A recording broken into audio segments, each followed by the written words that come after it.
নবীজির দরবারে একদিন সদকা আসছে, সদকার কিছু খাবার আসছে, বিরিয়ানি আসছে, ধরেন খুব দামি খাবার আসছে সদকার। তো নবী আলাইহিসসালাম তো ওনার তো সৈয়দ, ওনারা কোরাইশ বংশের লোক, ওনাদের জন্য সাদাকা খাওয়া নিষেধ। হাসান হোসেন তো ছোট মানুষেরা, নাতিরা নানার খুলে বসছে, যেই মাত্র খাঞ্চা খুলে দিছে, খাবারের বাটি যখন খুলছে, সুগ্রান দিকে হাসান হোসেন যায় দুই এক লোক বা মুখে দিয়ে লাইছে। আল্লাহর হাবিব সাল্লাল্লাহু আলাইহি ওয়াসাল্লাম, নানা ভাই থামো থামো থামো। হাসান হোসেনকে থামাইলে, থামাই বলে, এই খাবারটা কে আনছে রে? হুজুর আমি আনছি। তুমি আনছো মানে কি হিসাবে? কয়টা সাদাকার খাবার। লা হাওলা ওয়ালা কুওয়াতা ইল্লা বিল্লাহ। জানো না নবীর বংশধররা সদকা খায় না? যেরকম আল্লাহু আকবার। নবীর বংশধর সদকা খাওয়া নিষেধ, কোরাইশদের সদকা খাওয়া নিষেধ। তুই আমার সামনে সদকার খাবারটা রাখলি? হুজুর আমি তোরে জানতাম না। জলদি না থেকে সরা, গরিবদেরকে, এই মসজিদের সামনে গরিবদেরকে দে। ইতিমধ্যে হাসান হোসেন তো দুই এক লুকমা খেয়ে ফেলছে।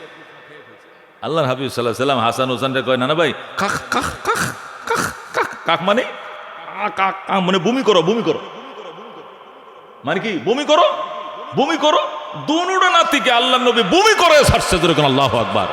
এবং ওই তাজা খাবারটা বাইর করছে পেট থেকে, বের করানোর পরে এবার কুলিকালি করাইয়া পরে অন্য খাবার আল্লাহ নবী খাওয়াইছে, খাওয়াইয়া এই সাদকার খাবারটা মুখ থেকে বের করে ছাড়ছে। কাক কাক কাক কাক মানে বমি করো, বমি করো। নবী আলাইহিস সালাম নাতিদেরকে বমি করায় পেটের থেকে খাবারটা বের করে ছাড়ছেন। আল্লাহু আকবার বলেন। সাদাকা তাদের জন্য জায়েজ নেই। হযরত আবু বকর রাদিয়াল্লাহু তাআলা আনহু, ওনার এক গোলাম ছিল, পরে কন্ট্রাক্টে ছিল গোলাম। তার দায়িত্ব হলো সে কি করবে? সিঙ্গা লাগাবে। কি লাগাবে? সিঙ্গা লাগাবে। ওই যে আগে তো সিঙ্গা লাগাইতো না, বেতা বেদনা, ওই যে কিতা আছে না, ওই যে কারা লাগাইগুলো আমাদের দেশে আছে, মুন্সিগঞ্জের এই সাইডে আছে এখনো, বেদে বেদে বেদে বেদ্যেরা। তো অনেক সাহাবীরা আছে ওই সিঙ্গা লাগাই না, লোক রাখতো, ওরা সিঙ্গার কাজ করতো। ইনকাম করলে ইনকামটা আইনা দিত, আইনা দিলে এগুলো গোলাম রেখা হয়তো, গরুর উটের বুসি কোঁড়া ইত্যাদি কিনা খাওয়াইতো। সিঙ্গা লাগানোর টাকা খাওয়া জায়েজ আছে, তবে নিজেরা না খাইয়া গরুর পশু খাবার খাওয়াইলে বেশি উত্তম আর কি। সিদ্দিক আকবরের এক গোলাম একদিন খাবারের পুটলা নিয়ে আসে, দামি খাবার, মেজবানের খাবার পুটলা নিয়ে আসছে। আল্লাহ হযরত সিদ্দিক আকবর 3 দিনের উপবাস। কয়দিনের উপবাস? আইনে কয়, বস আপনার জন্য খাবারটা আনছিলাম, শেখ আপনার জন্য খাবারটা আনছিলাম, খান। আবু বকর রাদিয়াল্লাহু তাআলা আনহু ক্ষুধা, 3 দিনের ক্ষুধা, তো এই ক্ষুধার ছোটে খাবারটা খেয়ে ফেললেন। খেয়ে পরে জিজ্ঞাসা করতেছে, আচ্ছা এই খাবার এত, তুই এই লজিজ, এই সুস্বাদুময় খাবার তুই কোত্থেকে আনলি বল। এখন গোলাম বলতেছে, বস এটা তো একটা ইতিহাস, এটাকে বলবো? হ্যাঁ বল। ইতিহাস কি আবার? তুই কিনে আনস নাই? না। কামাই করে আনস নাই? কয় না। তো কি? কই আরো 1 বছর আগে এক মহল্লার সামনে দিয়ে যাচ্ছিলাম, যাওয়ার পরে দেখলাম যে এক লোকে অসুস্থ, সাপে কাটছে না কি কাটছে, ধরফর করতেছে, মরে যেতেছে। তো আমাকে বললো, হাল তোমাদের মধ্যে কেউ কি ঝাড়ফুঁক করেন না আছে? তখন আমি বলে ফেললাম যে হ্যাঁ আসি, আমি পারবো। তুমি ঝাড়ফুঁক করতে পারো? পারো। পরে আমি যাই ওই রুগীটারে, যেটা সাপে কাটছিল বা বোমরে কাটছিল অথবা অসুস্থ ছিল, এর আমি সুন্দর করে জানলাম। কি দিয়ে জারছিস? কয়ে আগের দিনে যখন মন্ত্র টন্ত্র যা জানতাম এই মন্ত্র দিয়ে জারছি। এগুলো কুফরি মন্ত্র না ইসলামের? কই এগুলো ইসলামের না, অন্য আউলা মন্ত্র দিয়া ফু দিছি, পরে তুই ভালো হয়ে গেছে। ভালো হওয়ার পরে আমি বললাম যে আমি যে রুগীটারে এত চেষ্টা করার পরে ভালো করলাম, আমার কিছু হাতিয়ে দাও, টাকা দাও। আমার টাকা দেয় না, পরে একদিন দিমু। এই পরে একদিন দিমু কইতে কইতে কইতে বেশ কয়েক বছর চলে গেল। এবার ওই বাড়ির সামনে দিয়ে আমি যাইতেছি, এখন তো আমি মুসলমান, ওই বাড়ির সামনে দিয়ে যাইতেছি, দেখি যে ওই বাড়িতে বিরাট কোনো বিয়ের শাদীর কোনো একটা অনুষ্ঠান চলতেছে। তখন আমি অনুষ্ঠানের ওই বাড়িতে হাজির হইলাম। হাজির হওয়ার পরে আমারও তো চিনে কই, তোরে দিয়ে যে কয়েক বছর আগে একটা মন্ত্র পড়াইছিলাম, জারপুর কাম করাইছিলাম, তোরা তো কি দেই নাই, বিনিময় দেই নাই, আজকে খাইয়া যাবি, এর বিনিময় আজকে তোরা এক পেট তুই যা খাইতে পারোস এবং যা লয়ে যেতে পারোস। তখন আমি কিছু খাইছিও আর কিছু নিয়ে আইছি। এটা কিন্তু আমার ওই জারফুকের মন্ত্রের কি প্রতিদান, বিনিময়। তখন তো আমার হাতিয়াটা দেয় না, আজকে দিছে। এখান থেকে হুজুর আমি আনছিলাম, এরপরে আপনি খেয়ে ফেলছেন, মাশাল্লাহ, দিলে কোনো সমস্যা নেই, খাইছেন তো ভালোই। আবু বকর কি করলি, এই জিনিস তুই আমার খাওয়াইছিস? সিদ্দিক একবার হাত ঢুকা দিছে মুখের ভিতরে দিয়া বমি করছে, করে এই খাবার সব পেটাতে বাইর করে বমি করে কয়, লা হাওলা ওয়ালা কুওয়াতা ইল্লা। তুই করছিলে কি? তুই করছিলেটা কি? এই খাবার তুই আমার ভিতরে ঢুকাইলি? আমরা কোরাইশ, আমরা কি কোরাইশ, আমরা এই সমস্ত আজে বাজে জিনিস খাই না। যেরকম আল্লাহু আকবার, একে বলে হালাল রিজিক। একে বলে হালাল রিজিক। আল্লাহ বলে ইয়া আইয়ুহাল্লাযীনা আমানু কুলু মিম্মা মিন তাইয়্যিবাতি মা রাযাকনাকুম ওয়াশকুরু লিল্লাহি ইন কুনতুম ইয়াহু তা'বুদুন। যদি আল্লাহর ইবাদত করো হে ঈমানদারেরা, তাহলে পবিত্র রিজিক খাও, পবিত্র আহার খাও। যদি আল্লাহকে ইবাদত করো তাহলে পবিত্র খাবার খাও এবং তার শুকরিয়া আদায় করো। খাবারটা খাওয়ার পরেই, খাবারটা শেষ হওয়ার সাথে সাথে এখনো হাতটা দো নাই, আগেই বলে ফেলবে আলহামদুলিল্লাহিল্লাযী আত'আমানা ওয়া সাকানা ওয়া জাআলানা মিনাল মুসলিমিন। সকল প্রশংসা ওই আল্লাহর জন্যে, যিনি আমাকে খাওয়াইলেন, যিনি আমাকে পান করাইলেন এবং আমাকে মুসলমানদের অন্তর্ভুক্ত করলেন, তার জন্য সমস্ত প্রশংসা, সমস্ত প্রশংসা। দোস্ত, আবু মূসা আশআরী রাদিয়াল্লাহু তাআলা আনহু এবং আবু মালিক আশআরী রাদিয়াল্লাহু তাআলা আনহু রাসূলের দুইজন সাহাবী, এরা সিনিয়র সাহাবী। ওনারা দুইজন অনেক দূর থেকে, দূর দেশ থেকে, আশারা অঞ্চল থেকে মদিনায় আসলেন নবীজির সাথে সাক্ষাৎ করার জন্য। মুসলমান হবেন, কালিমা পড়বেন, ঈমান আনবেন, এই জন্য নবীর সাথে সাক্ষাৎ করার জন্য বিরাট বড় কাফেলা নিয়ে মদিনায় আসছে। এবং সেই আশারা অঞ্চল থেকে, মদিনার থেকে অন্তত 2000 কিলোমিটার দূর থেকে তারা এসছে। 40 জনের বিশাল বড় কাফেলা, 50 জনের কাফেলা, বড় কাফেলা। ওরা ওখান থেকে মদিনা আসবে, এই পর্যন্ত রাস্তায় যত খাবারের প্রয়োজন, 2-4 দিন 10 দিন মদিনায় থাকবে নবীজির দরবারে, এই সমস্ত প্রয়োজনীয় খাবার দাবার সাথে নিয়েই তারা আসছে। আগের দিনে মানুষ খাবার দাবার সাথে নিয়ে যেত। আগের দিনে যারা হজ করতে যেত ওরা ডাল চাল সবকিছু সাথে নিয়ে যেত, হান্ডি পাতিলও নিয়ে যেত। মক্কার মানুষ শুধু খালি লাকড়ি টাকরি চুলা টুলার ব্যবস্থা করে দিত, আর বাকি ডাল চাল হাঁড়ি পাতিল নিয়ে যাওয়া লাগতো ওখানে পাকশাক করে খাওয়ার জন্য। ওখানে যদি পাওয়া না যায়, আমরা না পাই, অভাব থাকে, তখন আমরা কি খেয়ে বাঁচবো? এই আশারি বংশের আবু মালিক আশারি, আবু মূসা আশারি রাদিয়াল্লাহু তাআলা আনহুমা, ওনার রাসূলের সাহাবী। ওনারা সাহাবী হওয়ার আগের ঘটনা। ওনারা বলেন নবীজির সাথে মোলাকাত করার জন্যে আমরা সেই আশারাত থেকে রওনা করছি। আমাদের যে বড় কাফেলা, কাফেলার আসা যাওয়া, থাকার, খাবার দাবার আমরা সাথে নিয়ে আসছি। কিন্তু পথে আমরা রাস্তা হারিয়ে ফেলছিলাম। হারিয়ে এক জায়গায় অনেক দিন থাকছি, ঘুরছি, ঘুরতে ঘুরতে আবার মদিনার পথ পাইছি। মদিনার প্রান্তে পৌঁছাইছি, আমাদের খাবারও শেষ। মদিনার কিনারে পৌঁছাইছি, আমাদের রিজার্ভ খাবার কি হয়ে গেছে? শেষ হয়ে গেছে। বাকি দিন এখানে থাকবো কি খেয়ে, আবার এখান থেকে দেশে যাওয়া লাগে, যাবো কি খেয়ে, এই টেনশনে পড়ে গেলাম আমরা।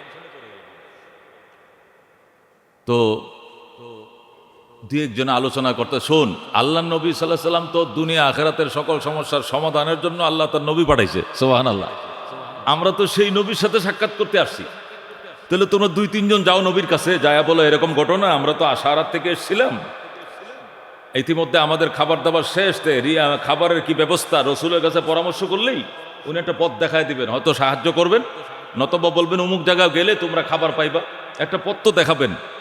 তো তোমরা 2-1 জন নবীজির সাথে সাক্ষাৎ করতে যাও। তারা আনুষ্ঠানিকভাবে এখনো রসুল্লাহর কাছে আসে নাই, দেখাও করে নাই। দূরে থেকে তাদের খাবারের ব্যবস্থাটা কি হবে এই নিয়ে তারা টেনশনে পড়ে গেছে। 2 জন আল্লাহর হাবিব সাল্লাল্লাহু আলাইহি সাল্লামের দরবারে আসছে। আয়েশা সাক্ষাৎ করার আগে দেখে যে দরজা বন্ধ, নবীজির সাথে তারা সাক্ষাৎ করবে রিজিক সম্পর্কে, খাদ্য সম্পর্কে, কি করা যায়, আমাদের এই বিরাট বড় কাফেলার খাবার শেষ, আমরা কি খেয়ে বাঁচবো। আয়েশা দেখে রাসূলুল্লাহ সাল্লাল্লাহু আলাইহি সাল্লামের ঘরের দরজা বন্ধ। তে কি করছেন রাসূলুল্লাহ? সাহাবী বলেন হুজুর ভিতরে কোরআন তেলাওয়াত করছেন। তখন তারা বেড়ার ফাঁক দিয়া কান লাগায় কোরআন তেলাওয়াত শুনতেছে, সুবহানাল্লাহ। তারা শুনে যে ওই আয়াতটা তেলাওয়াত করতেছে। কোন আয়াত? ওমা মিন দাব্বাতিন ফিল আরদে ইল্লা আলাল্লাহি রিজকুহা, ওই আয়াতটাই পড়তেছে। আয়াতের অর্থ হলো পৃথিবীতে এমন কোনো বিচরণশীল প্রাণী নাই যার রিজিকের দায়িত্ব একমাত্র আল্লাহর উপরে নয়, এমন কোনো প্রাণী নয়, সমস্ত প্রাণীর রিজিকের দায়িত্ব পৌঁছিয়ে দেওয়ার দায়িত্ব একমাত্র আল্লাহ। এই আয়াতটাই তেলাওয়াত করতেছে। কারণ ওরা তো আরবরা তো অর্থ বুঝে। যখন আল্লাহর হাবিব সাল্লাল্লাহু আলাইহি ওয়াসাল্লামের তেলাওয়াতকৃত আয়াতটা তারা বেড়ার ফাঁক দিয়ে শুনলো। শোনার পরে তারা কয়, হায় হায়, কার কাছে যাবি? আল্লাহর পয়গম্বরের মুখ দিয়ে এমন টাইমে কোরআনের আয়াত বের করে দিয়েছে যে টাইমে আমরা রিজিকের জন্য হন্য হয়ে দৌড়াইতেছিলাম। অর্থাৎ আল্লাহ তার নবীর জবান দেয়া তেলাওয়াত করে আমাদেরকে বুঝাইয়া দিছে কোথাও যাওয়া লাগবে না, রিজিক আমাদের বাড়ি অটোমেটিক পৌঁছে যাবে।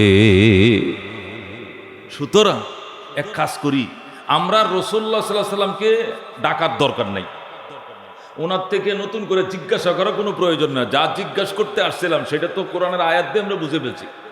সুতরাং তারা আর রাসূলুল্লাহর সাথে দেখা না করে আবার চলে গেছে কাফেলায়। তো কাফেলার লোকজন জিজ্ঞাসা করে কি ব্যবস্থা হয়েছে রিজিকের? হ্যাঁ, রিজিক আমাদের বাড়িতে অটোমেটিক পৌঁছে যাবে, রিজিক যার দায়িত্বে উনি নাকি আমাদের বাড়িতে রিজিক পৌঁছায় দিবে, সুতরাং আত্মকোথাও দৌড়াদৌড়ি করার প্রয়োজন নাই। সুবহানাল্লাহ। এখন কাফেলার বাকি যে 38 জন আছে হেরা মনে করছে কি বোধহয় নবীজির কাছে গিয়েছিল, নবীজি বলছে রিজিক আমাদের বাড়িতে পৌঁছে যাবে, এই আশায় ওনারা বসে রয়েছে। কারণ যার দায়িত্ব রিজিক উনি রিজিক তার বাড়িতে পৌঁছায় দিবেন, অর্থাৎ রাসূলুল্লাহ তার নিজস্ব ব্যবস্থাপনায় রিজিক আমাদের বাড়িতে পৌঁছায় দিবেন, এই কথাই বোধহয় আমাদের এই প্রতিনিধি দলকে বলছে। এই জন্য তারাও আমাদেরকে এইভাবে বলছে যার দায়িত্বে রিজিক উনি রিজিক পৌঁছায় দিবেন, টেনশন করিও না। সুবহানাল্লাহ। অথচ তারা কিন্তু নবীজির সাথে সাক্ষাৎ করে নাই, শুধু কোরআনের আয়াত তেলাওয়াত শুনে তারা চলে এসছে। আর এসে কি বলছে?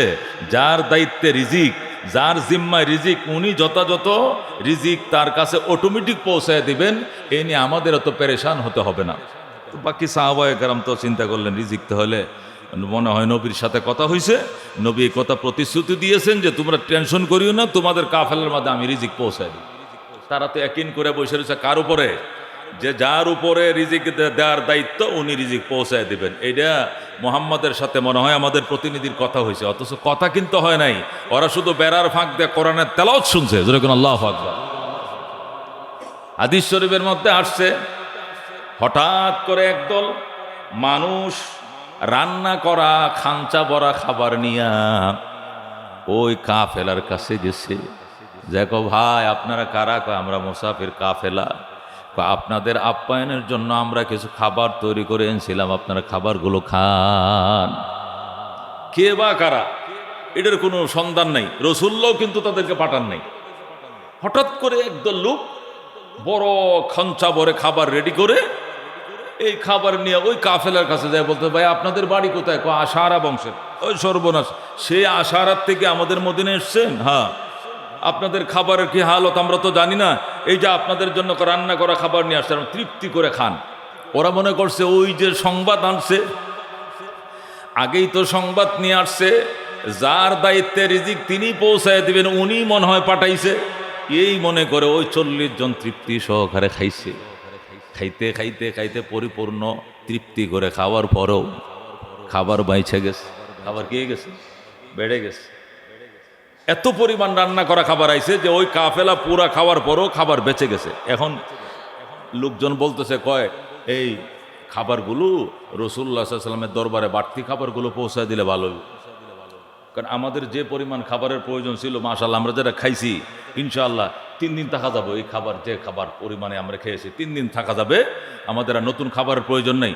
আরও তো ক্ষুধার্ত মানুষ থাকতে পারে, বাড়তি খাবারগুলো নবীজির দরবারে পৌঁছায়।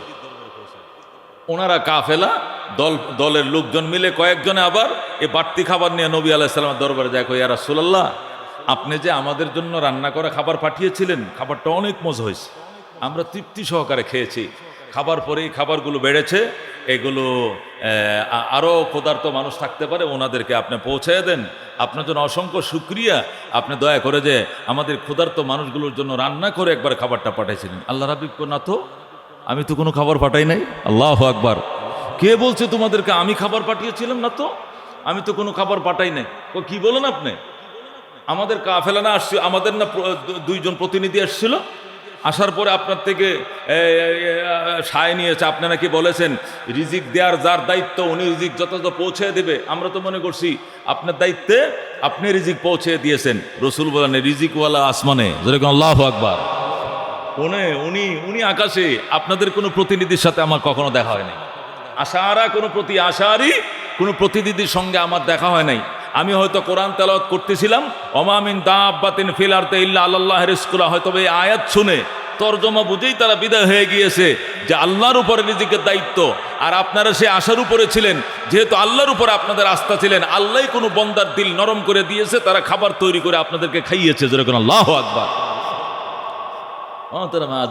এই হাদিসের এই ঘটনা সরাসরি হাদিসের মুসলিম শরীফে, নাসাই শরীফে, আবু দাউদ শরীফে, 3 কিতাবে ঘটনা আছে।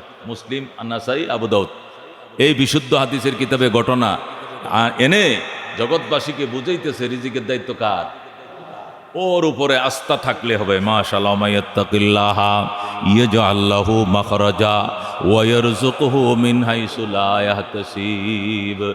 আল্লাহর উপরে আস্থাশীল হয় যারা, আল্লাহকে ভয় করে যারা, আল্লাহর প্রতি তাকওয়া অবলম্বন করে যারা, আল্লাহ তার রুদ্ধ পথকে খুলে দেয়, বাঁধা পথকে খুলে দেয়, আর এমন জায়গা থেকে রিজিকের ফয়সালা করে সেখান থেকে রিজিক যে পাবে এই কথা কোনোদিন সে কল্পনাও করে না। সুবহানাল্লাহ। দোস্ত, আল্লাহ তাআলার উপরে ওরকম থাকতে হবে। এই রিজিক 2 প্রকার। কারণ ওই রিজিক কয় প্রকার? একটা হালাল রিজিক আর একটা হারাম রিজিক। রিজিক কোনোদিন হারাম হয় না, সব রিজিকে হালাল, কিন্তু ইনকাম পন্থাটা হারাম হইলে রিজিকটা হারাম হয়ে যায়। কারণ রিজিককে কোনো হারাম আছে? আমরা কই না হালাল রিজিক, হারাম রিজিক, হালাল ইনকাম, হারাম ইনকাম, আমরা বলি কিনা? ইনকাম হারাম হয়, ইনকাম কি হয়? হারাম হয়। রিজিকের ইনকামটা হারাম হয়, কিন্তু রিজিক কোনোদিন হারাম হয় না। ওই জন্য মুফাসসির কেরাম বলেন, মানুষ তো বলে রিজিক 2 প্রকার, একটা হালাল রিজিক আর একটা হারাম রিজিক। হালাল রিজিক কাকে বলে? যার ইনকামটা হালাল পন্থা হয়। আর হারাম রিজিক কাকে বলে? যার ইনকামটা হারাম পন্থা হয়। আসলে রিজিক তো হারাম হয় না, সব রিজিকে আল্লাহর পক্ষ থেকে হালাল। তবে যারা ইনকাম করবে হারাম পন্থায়, তার এই হালাল রিজিকটা তার জন্য বক্ষণ করাটা কি হয়ে যায়? হারাম হয়। আল্লাহ তাআলা সাধারণ ইমানদারদেরকে, আল্লাহ তাআলা বেঈমান কাফের সকলকে, আল্লাহ তাআলা নবী রাসূলকে, সব ধরনের মানুষকে, মানে দুনিয়ার সাধারণ মানুষকে, তারা ইমানদার হোক বা না হোক, সবাইকে ঘোষণা দিয়েছেন, ইয়া আইয়ুহান নাস কুলু মিম্মা ফিল আরদি হালালান তাইয়্যিবা ওয়ালা তাত্তাবিউ খুতুওয়াতিশ শাইতান ইন্নাহু লাকুম আদুউম মুবিন। আল্লাহ বলেন, ইয়া আইয়ুহান নাস, ওরে মানব জাতি, ও হে মানব জাতি, তুই মুসলমান হস আর নাই হস, তুই ইমানদার হস আর ইমানদার নাই হস, তুই যে ধর্মের হস না কেন, তুই আল্লাহকে বিশ্বাস করস আর নাই করস, তা তোকে বলছি কুলু মিম্মা ফিল আরদি হালালান তাইয়্যিবা। তুই বেঈমান হলেও হালালে তৈয়ব পবিত্র রিজিক তুই খাবি, তুই বেঈমান হইলেও হারাম রিজিক তুই খাস। রিজিক এমন একটা জিনিস, এটা ইমানদারের জন্য যেরকম সতর্কতার সাথে কামাই করতে হয়, বক্ষণ করতে হয়, বেঈমানের জন্য আল্লাহ বলছেন, নতুবা সমাজ ব্যবস্থা ধ্বংস হয়ে যাবে।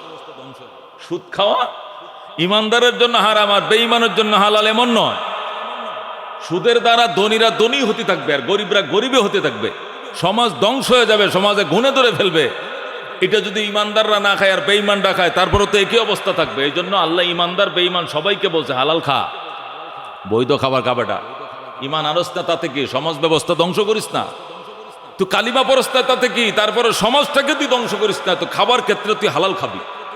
এই জন্য বলছে ইয়া আইয়ুহান নাস, নাস মানে হে ইমানদার, এরকম না, নাস মানে হে মানব জাতি।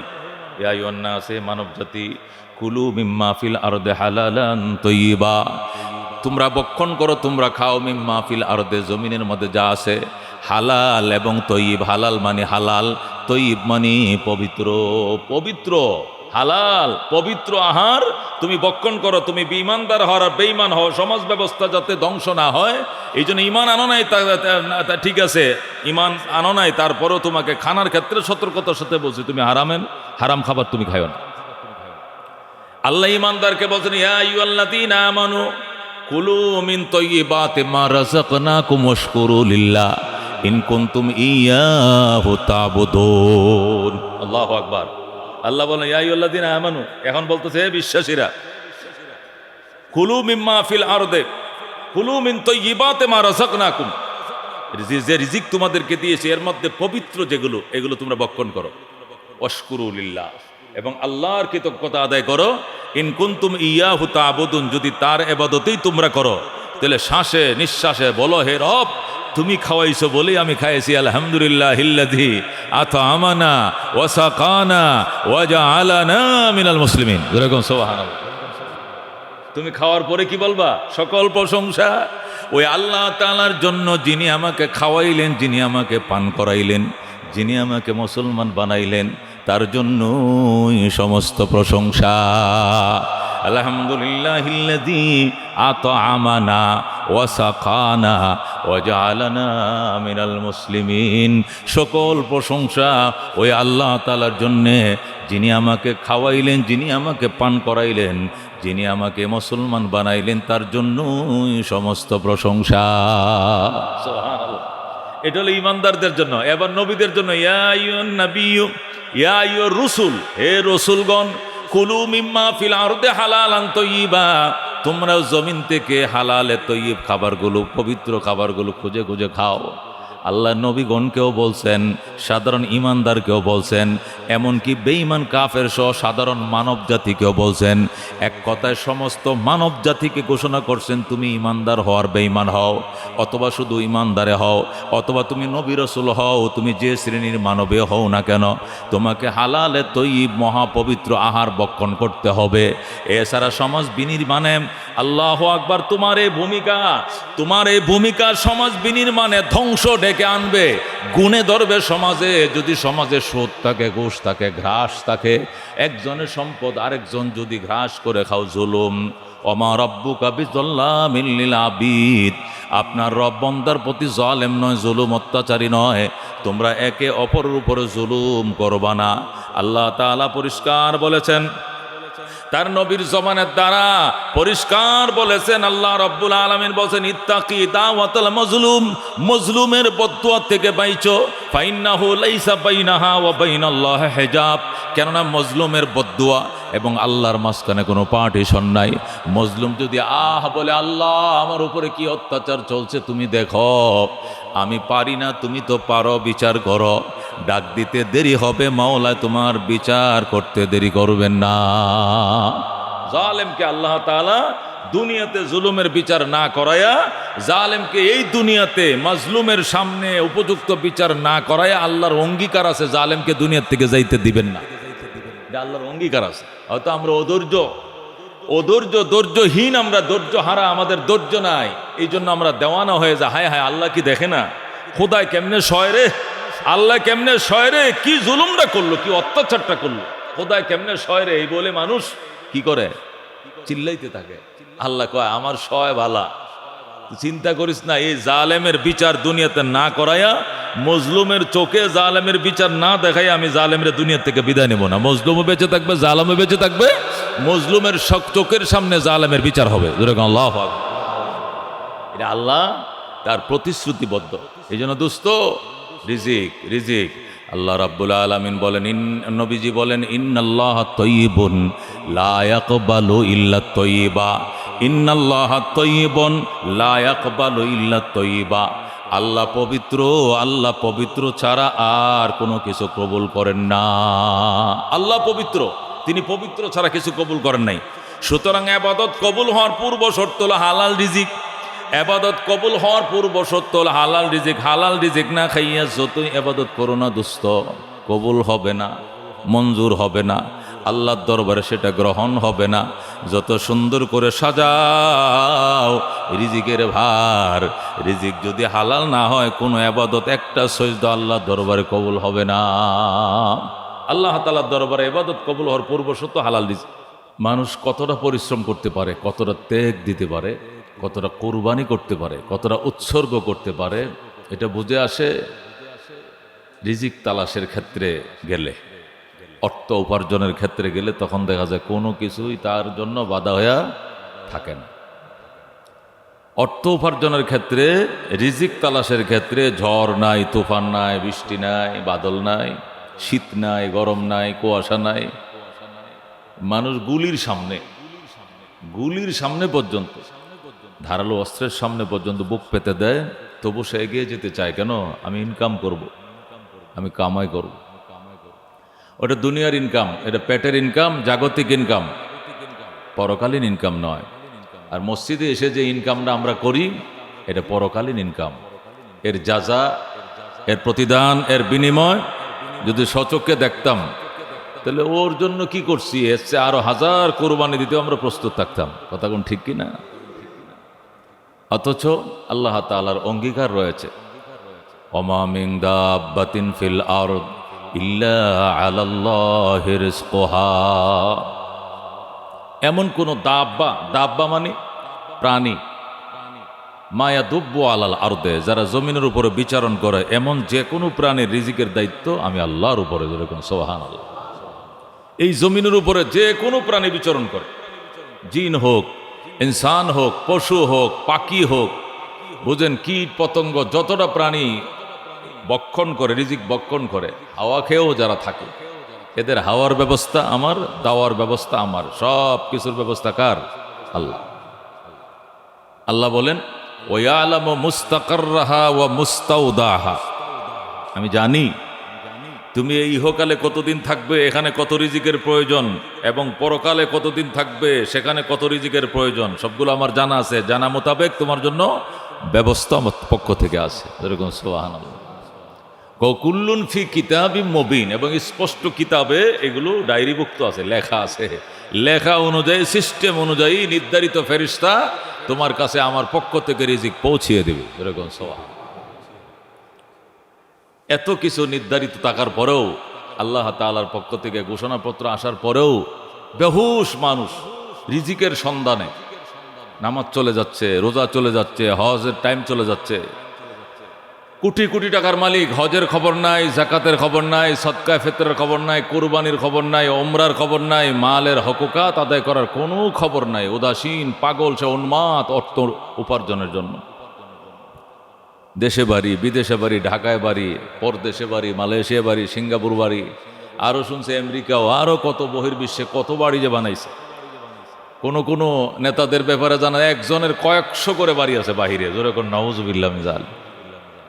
অত সে যদি পরকালের জান্নাতের একটা বাড়ি নির্ধারণ করতে পারত, এর মতো কপাল্যা ভাগ্যবান এই পৃথিবী তার দ্বিতীয় কেউ ছিল না। কথা কোন ঠিক কিনা? আল্লাহু আকবার। মুহতারাম হাজিরিন, রিজিকের দায়িত্ব আল্লাহর। কার?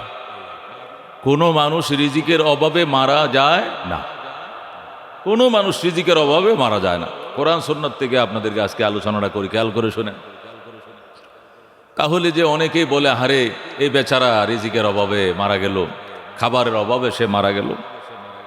রিজিক কতদিন?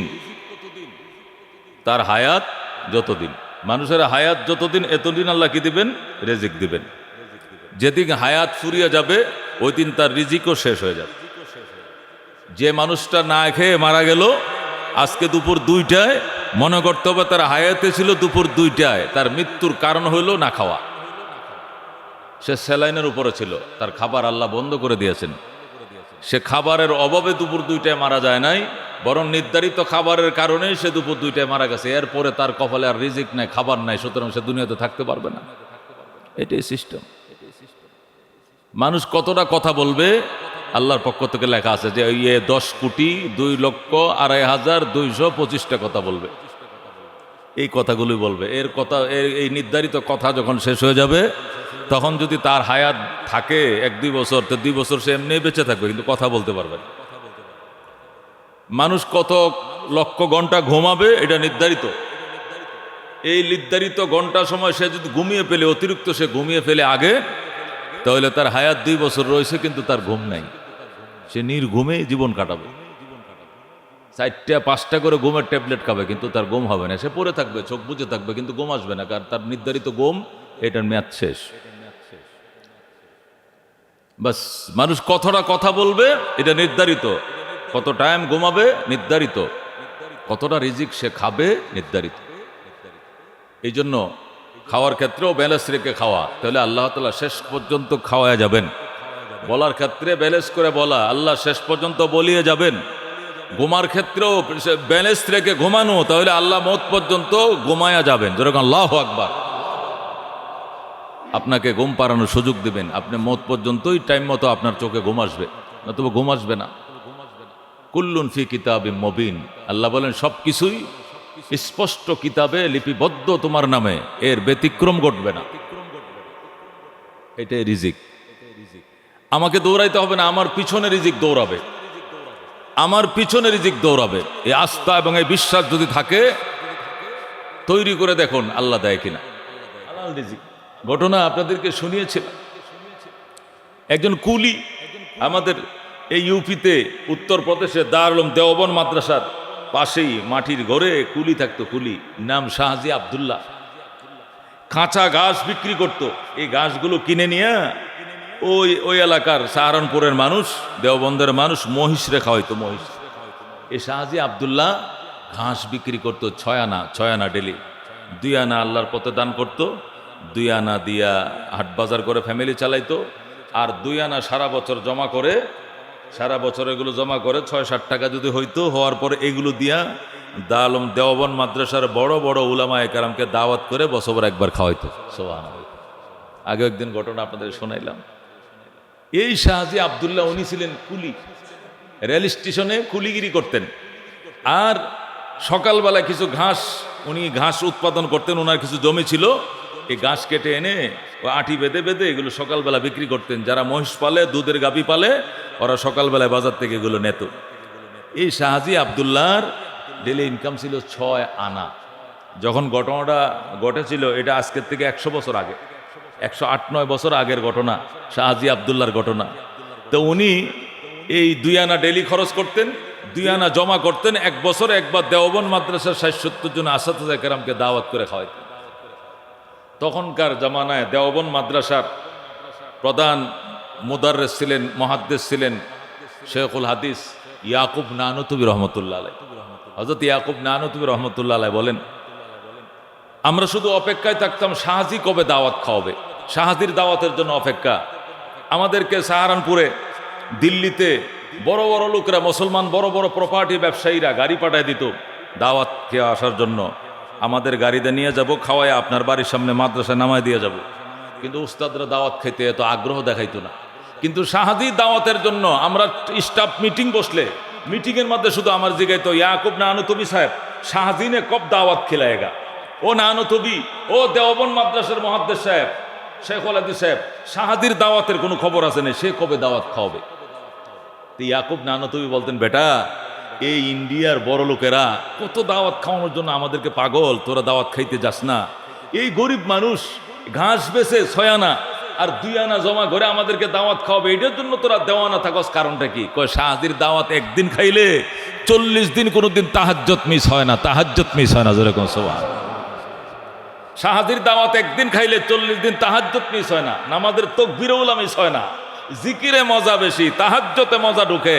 কারণ এই তাকওয়ার খাবারের ভিতরে স্বাদই আলাদা, যেরকম আল্লাহু আকবার, এটার বরকতে আলাদা। এই জন্য শাহজির দাওয়াত খুঁজে খাই। আর ওই জালেম সুদে ঘুষে হালালে হারামে যারা ব্যবসা করে কোটি টাকার মালিক, হিন্দুস্তানের মধ্যে মুসলমান বড় লোক আছে না, বহু আছে, ওই কোটিপতিদের দাওয়াত খাইলে এই অভ্যস্ত তাহাজ্জুদ ছুটে যায়, অভ্যস্ত তাহাজ্জুদ ছুটে যায়, অভ্যস্ত তাকবীরউলা ছুটে যায়। আর শাহজির দাওয়াত খাইলে তাহাজ্জুদ ধরা লাগে, তাহাজ্জুদ ছুটে না, আরো তাহাজ্জুদ ধরে থাকে, যেরকম আল্লাহ।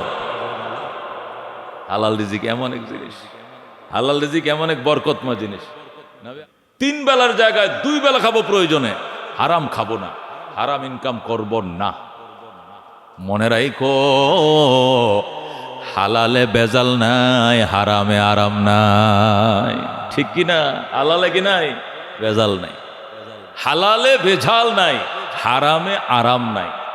হারাম দেখতে অনেক দেখা যায়, অনেক দেখা যায়, যাইতেও আঞ্জাবরে একসাথে চলে যায়, আসে আঞ্জাবরে, চলেও যা আঞ্জাবরে। এই যে জুয়ারিরা জুয়া খেলে 1 লাখ আইসে গেছে, এক দানে 1 লাখ পাই গেছে, যাওয়ার টাইমে 2 লাখ চলে গেছে। এমন যাওয়া যায়, জুয়ারি মাথা খারাপ হয়ে যায়। শেষে কি করে? বউ ধরে দিলাম, টেকা তো নাই, পরে কি ধরে দেয়? বউ ধরে দেয়। আমার বউ পাই গেছে কে? ওই পাশের জুয়ারি। ভাই যে বউলো টানাটানি শুরু হয়েছে, কিরে ও বাবি সাহেব আসেন, কি আমনের জামাই দানে আমনের ধরছিল, দানে আমি পাইছি, এখন আজকের থেকে আমনে আমার বউ, যেরকম নাউজুবিল্লাহ। এই পর্যন্ত ঘটে। বউ দানের মাঝে ধরে দেয়, টাকা হারাইতে হারাইতে হারাইতে মাথা নষ্ট, পরনে লুঙ্গি ধরে দেয়, গায়ের জামা ধরে দেয়, গায়ের শাল ধরে দেয়, হাতের ঘড়িটা দিয়ে দেয়, মোবাইল ধরে দেয়, আর কি ধরবে? সেই পর্যন্ত যায়, ওই হারাম। এরপরে অনেক কিছু হয়, হঠাৎ করে সংবাদ আসে, মাদ্রাস থেকে দেশে আসো, এখানে আসো, তোমার বলক সাইটটা ওপেন হার্ট সার্জারি করা লাগবে, একসাথে 6 লক্ষ নাই, 6 লাখ 8 লাখ একসাথে চলে যাবে, যেভাবে আসছে ওইভাবেই যাবে। আল্লাহ রাব্বুল আলামিনের দরবারে শুকরিয়া আদায় করো, হালাল খাবার খাও, একটা প্যারাসিটামলও খাওয়া লাগবে না। আল্লাহ এমনি এমনি দেখবেন আল্লাহ শান্তির সাথে বাঁচায় রাখবেন, আল্লাহ বা শান্তির সাথে বাঁচায় রাখবেন রে বাজান। এই জন্য হালাল রিজিক খাবো, হালালে বেজাল নাই, হারামে আরাম নাই। হারামে কোনোদিন যদি আরাম থাকতো তাহলে এই জিনিস আল্লাহ তাআলা ইমানদারকে নিষেধ করতো না, নবী রাসূলগণকে নিষেধ করতো না, সাধারণ বেঈমানকে পর্যন্ত নিষেধ করতো না। নিশ্চয়ই এর মধ্যে ভেজাল আছে। এই জন্য আল্লাহ তাআলা আরাম থেকে নিষেধ করেছেন। ইয়া আইয়ুহান নাস কুলু মিম্মা ফিল আরদে হালালান তাইয়্যিবা ওয়ালা তাত্তাবিউ খুতুওয়াতিশ শাইতান ইন্নাহু লাকুম আদুউম মুবিন। মানব জাতি, সাধারণ মানব জাতি, তুমি ইমানদার হও বা নাই হও, তোমাকেও বলছি হালাল পবিত্র খাবার তুমি ভক্ষণ করো, শয়তানের পদঙ্ক অনুসরণ করিও না। শয়তান তোমাদের প্রকাশ্য শত্রু। শয়তান বলবে ইমানে আনি নাই, আবার খাবারের ক্ষেত্রে হালাল হারাম খুঁজে লাভটা কি? মুসলমানই হই নাই, আবার কোনটা হালাল কোনটা হারাম আমি ইমানে আনি না, আমার জন্য সুদ কি ঘুষ কি যা পাই সব কামায় এলো। আল্লাহ বলেন না না, সমাজ ধ্বংস হয়ে যাবে। ইমান আনছো না, এটা ভিন্ন এক জিনিস, কিন্তু খাবারের ক্ষেত্রে তোমাকে খুঁজে খুঁজে পবিত্র খাবার, বৈধ খাবার তোমাকে খেতে হবে। বিবেককে ফাঁকি দিয়ে তুমি কোনো খাবার কামাইয়া করবা না, খাইবাও না, পেটেও দিবা না। এই খাবার খাইয়া নিজে তো মানুষ হলাই না, পেটের সন্তানও মানুষ হবে না, বংশধর মানুষ হবে না, হারামজাদা হবে, সব হারামজাদা হবে। কথা কোন ঠিক কিনা? হারাম খাইয়া হারাম পেটে রাইখা সন্তান মানুষ হয়েছে, এটা তো দিনের স্বপ্ন আর কি, এগুলো বাস্তবায়ন হবে না। এই সন্তান মানুষ হবে, ওই সন্তান সমাজসেবক হবে, ভদ্র হবে, কল্পনাই করা যায় না। হালাল 100% খেতে হবে, বেগমকে বোরকা পর্দা রাখতে হবে। এরপরে যে পেটে সন্তান আসবে, এই সন্তান আলেম হবে, হাফেজ হবে, সমাজসেবক হবে, ভালো মানুষ হবে, ভদ্র মানুষ হবে, মসজিদ মাদ্রাসার খাদেম হবে, সমাজের খাদেম হবে, দুঃখী ব্যতীত দরদি মানুষের পাশে দাঁড়াবে। এটা কল্পনা করা যায়, এছাড়া কোনোদিন কল্পনাও করা যায় না। আল্লাহ রাব্বুল আলামিন আমাদেরকে হালাল খেয়ে হারাম থেকে বেছে যতদিন বাঁচি, আমি এক বেলা খাই আর 2 বেলা খাই, আমি হালাল খাবো, হারাম খাবো না। আল্লাহ প্রতিশ্রুতি রক্ষা করে তার গোলামি করে ঈমান সহকারে কবরের মেহমান হওয়ার তৌফিক দান করুক, আমিন। ওয়া আখিরু দাওয়ানা আনিল হামদুলিল্লাহি রাব্বিল আলামিন।